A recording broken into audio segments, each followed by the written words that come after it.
ॐ नारायणं नमस्कृत्य नरं चैव नरोत्तमं देवीं सरस्वतीं नत्वा व्यासो जयमुदीरयेत्। श्रीमन्नारायणे नारायणे नारायण भजमने नारायणे नारायणे नारायण लक्ष्मी नारायणे नारायणे नारायणे राघव नारायण नारायणे नारायण माधव नारायणे नारायण नारायण श्रीमन नारायणे नारायणे नारायण प्रेम से वृंदावन बिहारी लाल की जय। अथ श्री कार्तिक मास महात्मंतर्गते एकोनत्रिंशोऽध्यायः 29वाध्यायः। पृथुरुवाच दक्षिणोद्भवं पुण्यं मुने तद्वक्तुमर्हसि पुराणन्यामीमांसा धर्मशास्त्रविचक्षणः देवानां च प्रतिब्रूहि यथोक्ता वै प्रदक्षिणाः। पृथु ने कहा कि हे मुनि, आप पुराण मीमांसा न्याय तथा धर्मशास्त्र के ज्ञाता हैं, अतः देवताओं की प्रदक्षिणा करने का पुण्य अलग अलग देवताओं के अनुसार बताइए। नारद जी बोले, देवी की 1, सूर्य की 7, अग्नि की 7, गणेश की 3, वासुदेव विष्णु की 4 तथा शिव की आधी प्रदक्षिणा करनी चाहिए। पितरों की इच्छा अनुसार 3 या 4 परिक्रमा करनी चाहिए। जो लोग विष्णु की 4 प्रदक्षिणा करते हैं, हे राजन, उनके धर्म आदि निसंदेह सिद्ध होते हैं। मैं तुम्हें ब्रह्मा द्वारा वर्णित एक प्राचीन इतिहास सुनाता हूँ, जो कहने सुनने से सब पापों को नष्ट करता है। पहले वैवस्वत वनांतर में बृहस्पति तथा देवराज इंद्र के बीच जो संवाद हुआ था, उसे सुनो।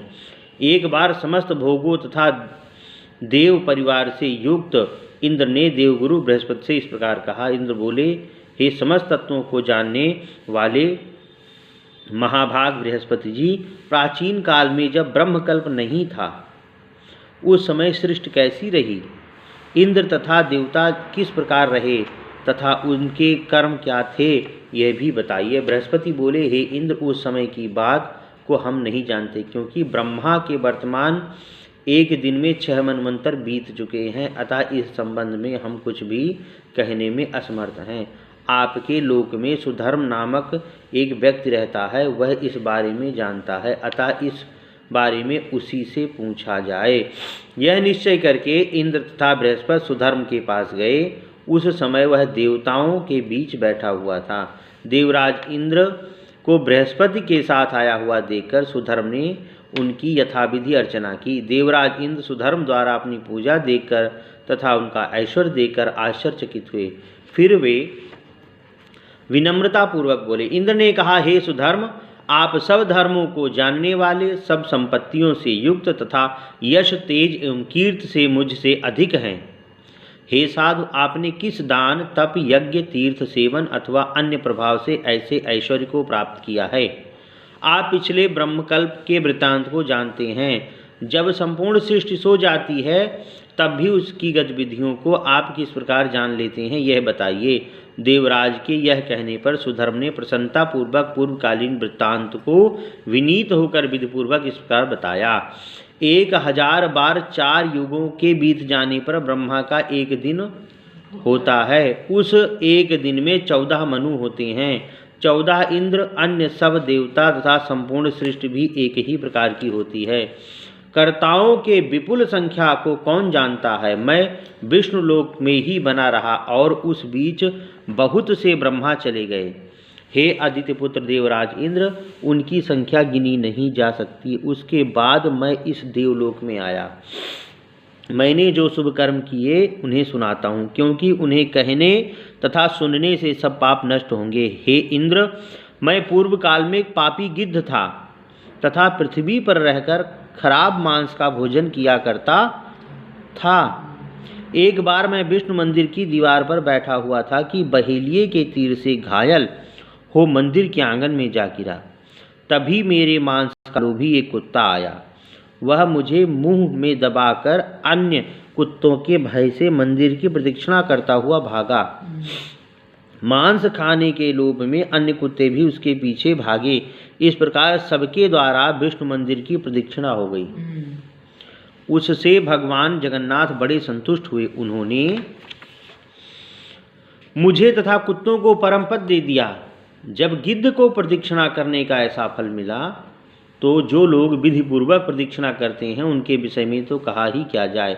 महात्मा सुधर्म द्वारा यह कहे जाने पर देवराज इंद्र बड़े प्रसन्न हुए तथा मन में प्रीति रखकर हरि पूजन में प्रवृत्त हुए। नारद जी बोले, प्रदक्षिणा जैसा पुण्य भूत और भविष्य में कोई नहीं है।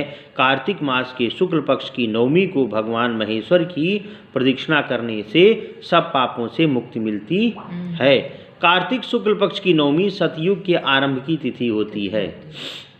इस तिथि को दान करने से, प्रदक्षिणा करने से अनंत फल मिलता है। हे राजन, कार्तिक मास में शुक्ल पक्ष की नवमी को मथुरा में जाकर प्रदक्षिणा करने के ब्रह्महत्या, सुरापान, गोहत्या तथा व्रत भंग आदि सभी पाप नष्ट हो जाते हैं। मथुरा की प्रदक्षिणा करने से सब पाप नष्ट होकर मनुष्य पवित्र हो जाता है।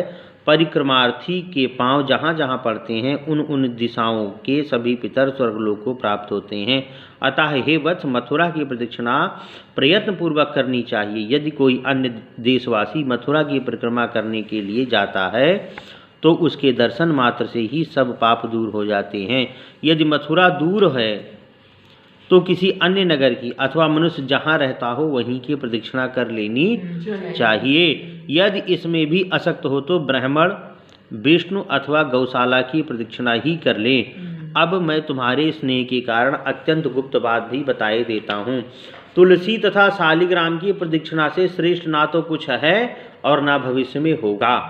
समस्त वन औषधियों तथा समुद्रों सहित 7 दीपों वाली पृथ्वी की प्रदक्षिणा करने से जो पुण्य होता है वही शालिग्राम शिला की प्रदक्षिणा से मिलता है। इस प्रदक्षिणा से काशी की सैकड़ों पंचकोशी परिक्रमा का फल मिलता है। ग्रहण के समय करोड़ों गायों को दान, प्रयाग में उत्तम निवास तथा 10,000 अश्वमेध यज्ञ करने का पुण्य शालिग्राम की प्रदक्षिणा करने से मिल जाता है।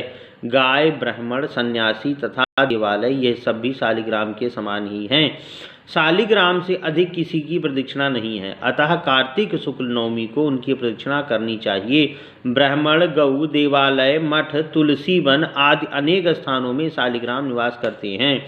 परदेशवासी, पुण्यशील, साधु, योगी, बैरागी, मुक्त, गृहस्थ, धर्मात्मा, पुराण, वेद, उपवेद तथा देव प्रतिमाएं गांव तथा नगरों में स्थित रहते हैं। इन सब की प्रदक्षिणा करना उत्तम से उत्तम कार्य है। अतः प्रातः काल उठकर पवित्र मन से स्नान करके बिना कुछ खाए हुए हाथ में कमंडल लेकर हरि नाम जपते हुए नगर के बाहर जाकर हरि नाम का मंत्र तथा स्तोत्र जपना चाहिए। प्रदक्षिणा लगाने से सब पाप दूर हो जाते हैं। अष्टाक्षर मंत्र, 12 मंत्र, ओम नमो नारायणाय, ओम नमो भगवते वासुदेवाय अथवा खडाक्षर मंत्र नारायणाय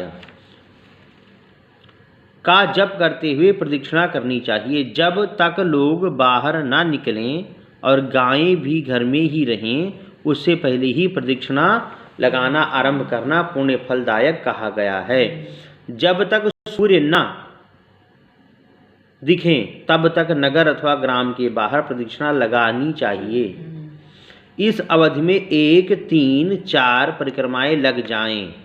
इस हेतु जल्दी ही जागना चाहिए।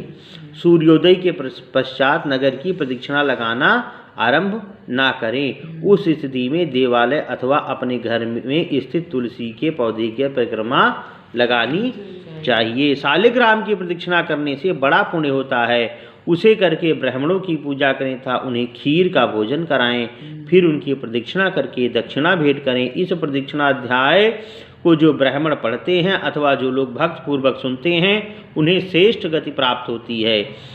श्री पद्म पुराणे कार्तिक मास महात्म्य अंतर्गत प्रदक्षिणा नवमी व्याख्यान सुधर्म उपाख्यान नामा 29वां अध्याय। श्रीमन्नारायण नारायण नारायण भजमन नारायण नारायण नारायण लक्ष्मी नारायणे नारायणे नारायण, केशव नारायणे नारायणे नारायण।